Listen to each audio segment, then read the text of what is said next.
আর দরজা খুলে তারা দেখে একটা কালো রঙের দেয়াল তোলা রয়েছে।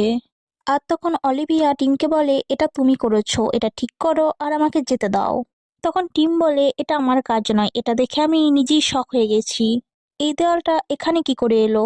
এবং তারা যখন জানালা খুলে দেখে পুরো ঘরটাই কালো দেয়ালে ব্লক হয়ে গিয়েছে। তখন টিম বলে, রেনোভেশনের জন্য হয়তো এরকম কালো দেয়াল হয়ে গিয়েছে।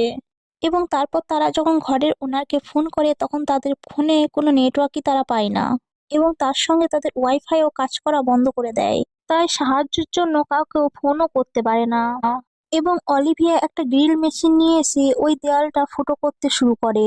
কিন্তু দেয়ালটা এতটাই শক্ত ছিল যে সে ওটা একা করতে পারছিল না।